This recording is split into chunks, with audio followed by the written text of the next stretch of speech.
Magandang umaga. Ayan o, tingnan nyo, umuulan dito sa farm, no?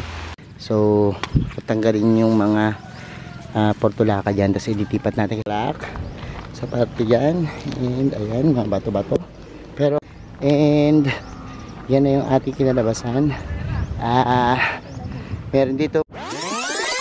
Hey everyone, this is Hermes Sunabi ni Dino Park and Eco Garden, and welcome back sa ating YouTube channel. And for today's video, ang aga natin gumising ngayon at dahil pangalawang araw natin dito sa farm, yan, bumuhos ng malakas yung ulan kanina. Pero ngayon, grabe yung panahon dito.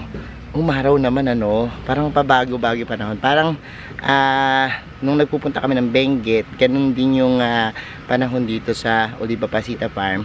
Kaya lang, ang pagkakaiba lang yung hangin, ano, medyo malamig dun sa Benguet. Pero perfect na perfect pa rin yan sa ating mga halaman. Dahil yan, yung pagbibigay sa kanila ng magandang araw at ulan, talagang balanse, no? So yan, samahan nyo ako ngayong araw na to. Dali, ikot tayo, papakita ko na yung mga nagawa namin, yung ating finished product. Garden tour na rin to. And samahan nyo ako. At kung ready na kayo mga ka-MDP, tutok lang po.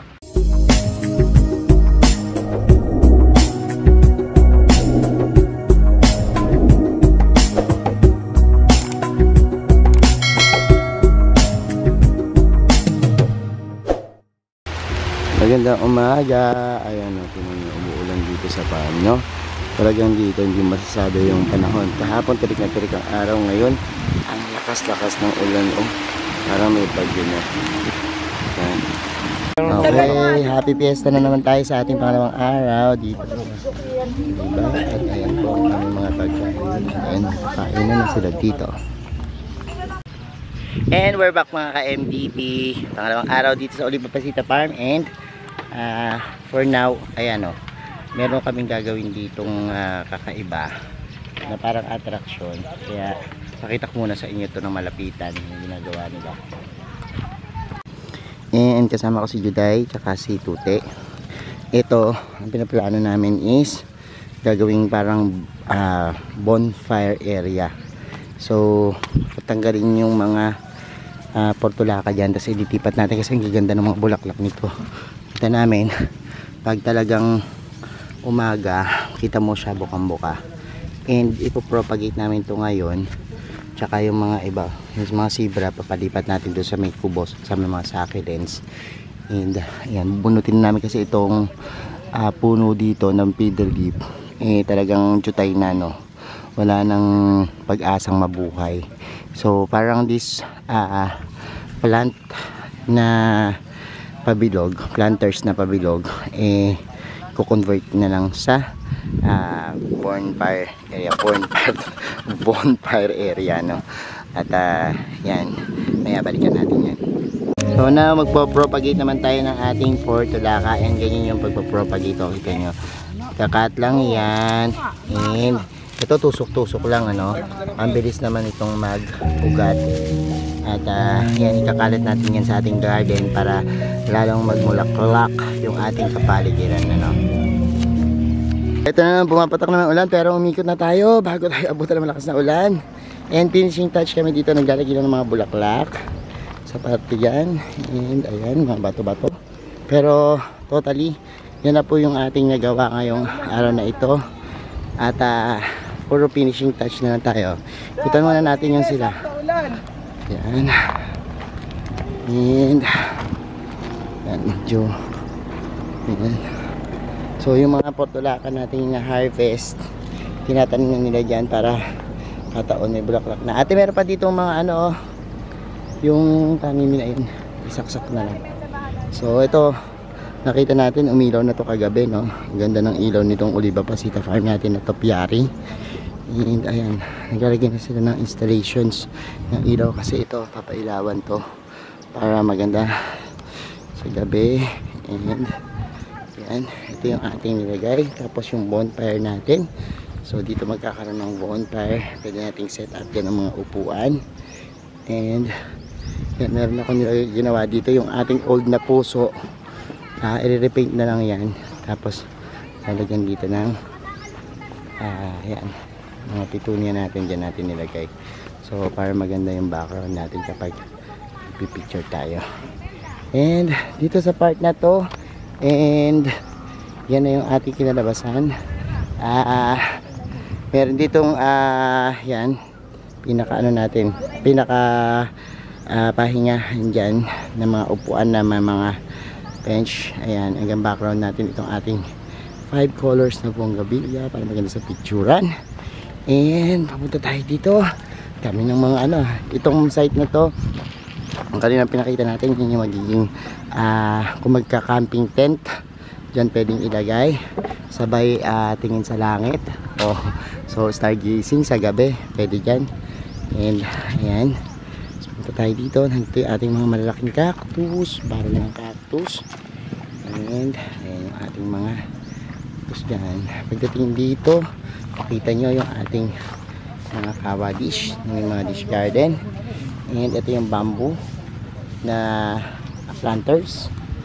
And may kawa tayo dito, kawa set. And wow, amazing yung mga views dito, no? Andun yung ating mga tipi hut. And ayan na, ganda. So ito nyo, this is the adenium walk. Nakadaming bulaklak, iba't ibang klaseng adenium, iba't ibang klaseng bulaklak yung makikita dito. O, diba? Ganda. So bromeliad sections natin, yung mga bromeliads tayo dyan, everything. And ating mga adenium dito sa tipi hut. Tapos puntahan natin yung ating mga dalawang greenhouse, no, ng mga succulents. And look kung gaano ganda yan. Yan. And that's it. Ang ganda, oh. Pwede kayo uminto dyan. Iba't ibang plants yung makikita nyo dito. Iba't ibang mga cactus na magaganda, no? Ang makikita nyo. And pagdating naman sa kabilang greenhouse, yan, makikita nyo din naman yan dito. Yung napakaganda rin mga malhalaman. Oh, look, no? Yung ating mga iba't ibang klaseng halaman dyan, makikita nyo. And ang daming mga bonggabilya dito na mumulaklak. Ang ganda, oh. Then pumunta tayo dito sa ating succulents box, vertical garden succulents. OMG, ang ganda, no? Ito yung water tank nila, kinobero natin ng napakagandang succulents, diba? Ang ganda. Then pagdating dito naman, another golden barrel. Ayan, sa no, tapos papasok tayo sa main kubo nila. And ayan, so mga petunia uli, kapanin pa uli siya ng petunia si Ate Kia. So meron tayo ditong vertical garden ng succulents. Yan. So sa mga bagong tutok, yung ngayon palang nakakita ng ating mga halaman, ito po ang Oliva Pasita Farm, no? So hanggang dyan na lang yung ating garden tour, kasi yan, dami dito nagagandahang mga bulaklak na talaga namang matutuwa kayo, kasi simula nung naglagay kami dito ng mga flowering plants ay talagang buhay na buhay at ang daming mga nagkalat na butterfly. So ayan po yung ating garden tour. Ayan mga ka-MD, napanood nyo na yung ating vlog at subaybayan nyo pa po yung aming mga garden project dito sa Oliva Pasita Farm sa Orbis, Tondo, Pangasinan. Thank you so much Ninong Edward, Ninang Donna, Ninong at Ninang ng Bayan, Mama Valmy sa pagtatrust sa amin sa pag-aayos nito. Sa mga gusto pong magpaayos ng garden, pwede po kayo mag-message sa Mini Dino Park and Eco Garden or Hermes Unaho Plants or Mini Dino Ornamentals. Yan yung pwede nyo pong puntahang page, ano, at mag-inquire po, magpa-estimate na kung ano po yung papaayos nyo, no.